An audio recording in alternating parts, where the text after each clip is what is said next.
கிறிஸ்துவுக்குள் அன்பான தேவனுடைய பிள்ளைகளே, இயேசு கிறிஸ்துவின் அன்பின் நாமத்தில் உங்களை வாழ்த்தி ஆசீர்வதிக்கிறேன். ஆண்டவர் தமது பரிசுத்த முகத்தை உங்கள் மீது பிரகாசிக்க பண்ணி கிருபையாயிருப்பாராக. இன்றைக்கும் நமது தியானத்திற்கு ஆதாரமாக சங்கீதங்களின் புஸ்தகம் 104 சங்கீதம் 33 வசனத்தை பாருங்கள். நான் உயிரோடு இருக்கும் மட்டும் என் கர்த்தரை பாடுவேன், நான் உள்ளளவும் என் தேவனை கீர்த்தனம் பண்ணுவேன். பிரியமானவர்களே, கிறிஸ்தவர்கள் என்று நம்மை சொல்லிக்கொண்டாலும் நம்மில் அநேகர் வாயை திறந்து பாடுகிறதே இல்லை, தெரியுமா? நான் கன்வென்ஷன் கூட்டங்களுக்கு போயிருக்கிறேன், அடுத்தது உபவாச கூட்டங்களுக்கு வந்திருக்கிறேன், ஞாயிறு ஆராதனைக்கு வந்திருக்கிறேன், சிறப்பு துதி ஆராதனைக்கு போயிருக்கிறேன். அப்படி தேவனுடைய பிள்ளைகள் கர்த்தரை ஆராதிக்கிற அந்த ஜெப கூட்டங்களுக்கு போகும் பொழுது முதலாவது பாடல் செக்ஷன் நடக்கும்.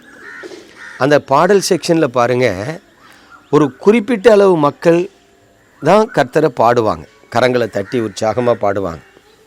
கொஞ்சம் பெரியவங்க, வயசானவங்க, நடுத்தர வர்க்கத்தில் இருக்கிறவங்க அநேகரை பார்க்கும் பொழுது வாயை திறந்து பாட மாட்டாங்க, அப்படி வேடிக்கை பார்த்துட்டே இருப்பாங்க, அமைதியாக இருப்பாங்க. நல்லா கவனிங்க, ஆவிக்குரிய வாழ்க்கையில் நாம் தேவனிடத்திலிருந்து ஆசீர்வாதங்களை பெற்றுக்கொள்ளுகிறதுக்கு பல வழிகள் இருக்கிறது. ஜெபத்தின் மூலமாக ஆசீர்வாதத்தை பெற்றுக்கொள்ளலாம், வேதத்தை தியானிக்கிறதின் மூலமாக ஆசீர்வாதத்தை பெற்றுக்கொள்ளலாம், கர்த்தரை பாடி துதிக்கிறதின் மூலமாக ஆசீர்வாதத்தை பெற்றுக்கொள்ளலாம். பிரியமானவர்களே, ஏழைக்கு இறங்குகிறதின் மூலமாக ஆசீர்வாதத்தை பெற்றுக்கொள்ளலாம், தேவனுக்கு கொடுக்கிறதின் மூலமாக ஆசீர்வாதத்தை பெற்றுக்கொள்ளலாம். அதே போல் பாடுகிறது என்பது ஏதோ பாடல் வேலை அப்படின்னு நீங்கள் அற்பமாக நினைக்கக்கூடாது. பாடல் செக்ஷனுங்கிறது ரொம்ப ரொம்ப முக்கியமான ஒரு செக்ஷன். எப்படின்னு கவனிங்களேன், நம்ம வீட்டிலேருந்து வரும்போது பலதரப்பட்ட சிந்தையில் சூழ்நிலையில் தேவ சமூகத்துக்கு வருகிறோம். அப்போது அந்த பாடல் வேலை தான் நீங்கள் வாயை திறந்து பாடும் பொழுது, கரங்களை தட்டி பாடும் பொழுது பலவிதமான மென்டல் ஒரிஸில் அல்லனா பலவிதமான யோசனைகளில் கடந்து வருகிற நமக்கு அந்த சிந்தையெல்லாம் மாற்றி நம்மளை ஒருமனப்படுத்துகிறது பாடல் வேலை. உங்கள் நினைவுகளை, உங்கள் கான்சன்ட்ரேஷனை அப்படியே தேவ சமூகத்துக்கு நேராக திருப்பி தேவனுக்கு நேராக அப்படியே கர்த்தரை நோக்கி பார்க்கும்படியான ஒரு கிருபையை தருகிறது பாடல் வேலை. நம்முடைய சிந்தை ஒருமனப்படுகிற நேரம். ஸோ பாடல் வேலைங்கிறது வெரி வெரி இம்பார்ட்டன்ட். ரெண்டாவது, பாடல் பாடி கர்த்தரை துதிக்கிறதுனால நமக்கு கிடைக்கிற மிகப்பெரிய கிருபை என்ன தெரியுமா? கரங்களை தட்டி நம்ம உற்சாகமாக பாடும் பொழுது நமது ஆவியில் இருக்கிற சோர்வு நம்மை விட்டு நீங்கிரும். சிலருக்கு பார்த்திங்கன்னா அப்படி ஒரு மாதிரி மந்த புத்தியில் உட்காந்துட்ருப்பாங்க, எப்போ பார்த்தாலும் தேமேன்னு உட்காந்துட்ருப்பாங்க. நீங்கள் கரங்களை தட்டி உற்சாகமாக பாடி பாருங்கள், நம்முடைய ஆவி, ஆத்துமா, சரீரம் முழுவதும் அப்படி ஒரு குதூகலத்தால் நிரம்பும். ஒரு உற்சாகமான ஆவி நமக்கு கிடைக்கும்.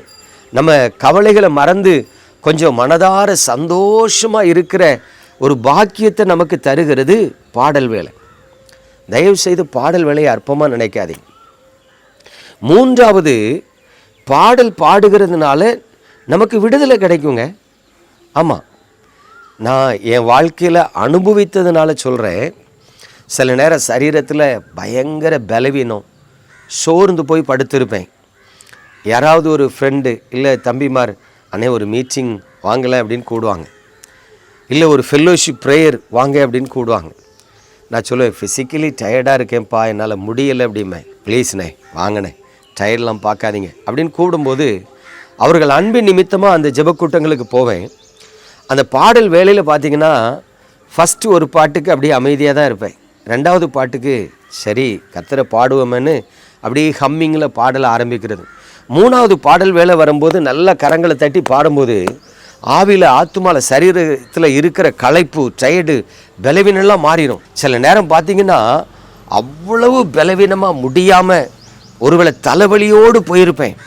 ஆனால் அந்த பாடல் வேலையில் பாடும் பொழுது ஒரு அனாயிண்டிங் வந்து இறங்கும் பாருங்க, அந்த அபிஷேகம் இறங்கும் பொழுது கட்டுகள்லாம் உடஞ்சி நல்ல ஃப்ரீயாக பாட, உற்சாகமாக பாட, ஆவியில் கலிகுற, தேவ பிரசன்னத்துக்குள்ளே நிரம்ப அந்த பாடல் வேலை எனக்கு வழிவகுத்து இருக்கு. அப்போ நல்லா கவனிங்க, நீங்கள் பாடுகிறது உங்கள் சரீரத்தில் இருக்கிற பலவீனங்களே மாற்றும். சில நோய்கள் கூட சுகமாகுங்க. அதனால் பாடல் வேலையை நீங்கள் அற்பமாக எண்ணவே கூடாது. 4வது ஒரு காரியத்தை சொல்கிறேன். எனக்கு தெரிந்த ஒரு தெய்வ மனிதன் கிட்டத்தட்ட மரணப்படுக்கையில் படுத்த மாதிரி படுத்திருக்கிறார். வயதான சூழ்நிலையில் அவரை போய் பார்த்து நலம் விசாரித்து ஜெபிக்கிறதுக்காக போயிருந்தேன். அப்போ அவர் கையை பிடிச்சிட்டு அப்படியே அழுதார். பாலன், என் நிலைமையை பார்த்தியாப்பா, ஆண்டவர் என்ன கைவிட்டுட்டாரே அப்படின்னார். எனக்கு ரொம்ப வருத்தமாக இருந்தது. நான் சொன்னேன், அண்ணே, கர்த்தர் ஒரு நாளும் ஒருவரையும் கைவிடுகிற தேவன் அல்ல. அப்போ அவர் சொன்னார், இன்னைக்கு பாரு, நான் சிறையிருப்புக்குள்ளே கிடக்கேன். என்னால் எழும்பி உட்காந்து ஜெபிக்க முடியல, என்னால் வேதத்தை எடுத்து வாசிக்க முடியல, என் மனது பேதலித்து கொண்டு இருக்கிறது, என் ஆயுசு முடிய போகிறதுன்னு சொன்னார். அப்போ அவருக்கு நான் சொன்னேன், அண்ணே, இந்த பாதையில் கர்த்தர் உங்களை நடத்துகிறாருன்னு சொல்லுங்கள், கைவிட்டுட்டாருன்னு சொல்லாதீங்கண்ணே.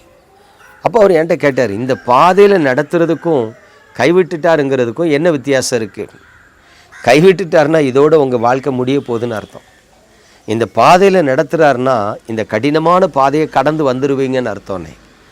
எப்படி வரப்போகிறேன்? ஜெபம் பண்ண முடியலையே, வேதத்தை வாசிக்க முடியலையே, நான் மனம் பேதலித்தவனா நொந்து போய் நிம்மதி இல்லாமல் படுத்திருக்கிறேன்னு நான் சொன்னேன். என்றைக்குமே வியாதி பள்ளத்தாக்குங்கிறது நம்மளை பாரத்தோடு கான்சன்ட்ரேஷனோடு ஜெபிக்க வைக்காது.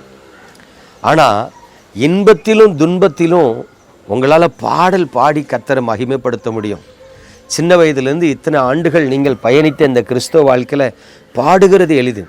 பாடி பாருங்கள், விடுதலை கிடைக்கும்னே.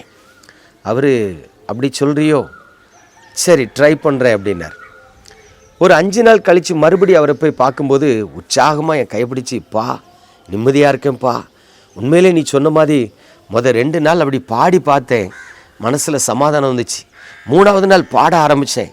1 மணி நேரம் பாடல் தான், பழைய பாடல்களை நான் பாட பாட பாட இப்போ பாரு, நான் பலன் அடைஞ்சிட்டேன், எழும்பிட்டேன் அப்படின்னார். பாருங்க, மரணப்படுக்கையில் படுத்த மாதிரி கடந்தவர் அதற்கு பிறகு 2 ஆண்டுகள் எழும்பி ஊழியம் செய்ய கர்த்தர் கிருபை தந்தார்.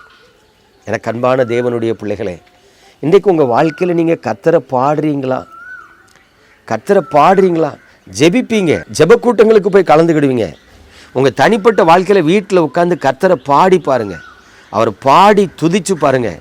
விடுதலை கிடைக்கும், தடைகள் மாறும், ஆசீர்வாதம் வரும், சமாதானம் வரும், சரீரத்தில் சுகம் கிடைக்கும். அதில் உங்களுக்கு ஒரு நிம்மதியே ஆசீர்வாதத்தை தேவன் கட்டளையிடுவார். நம்ம ஜெபிப்போமா? எங்கள் அன்பின் பரலோக தகப்பனே, பரிசுத்தமான இந்த காலை வேளையில் உங்களுடைய பிள்ளைகளுக்கு ஒரு சத்தியத்தை கற்றுக் கொடுக்க நீங்கள் தந்த தயவுக்கு ஸ்தோத்திரம். உங்கள் நாமத்தில் இந்த வார்த்தைகள் அநேகரை உம்மை பாடி துதிக்க வைக்கட்டும். அது நிமித்தமாய் அவர்கள் வாழ்க்கையில் இருக்கிற சஞ்சலங்கள் மாறி, தவிப்புகள் மாறி, வேதனைகள் நீங்கி சுகமாயிருக்க கிருபை செய்யும். சந்திரா, என் கர்த்தர் உன்னை தொடுகிறார், உன் சரீரத்தில் இருக்கிற பலவீனத்தை மாற்றுகிறார். மகளே, உன் கண்ணீரை காண்கிறேன் என்று சொல்லுகிறார். ஜெயக்கொடி, கர்த்தருடைய கரம் உனக்கு ஆதரவாக இருக்கிறது. அவர் உன் பலவீனத்திலிருந்து உன்னை பலப்படுத்துவேன் என்று சொல்லுகிறார். நீர் ஆசீர்வதிப்பீராக. இயேசுவின் நாமத்தில் ஜெபிக்கிறோம் நல்ல பிதாவே, ஆமென்.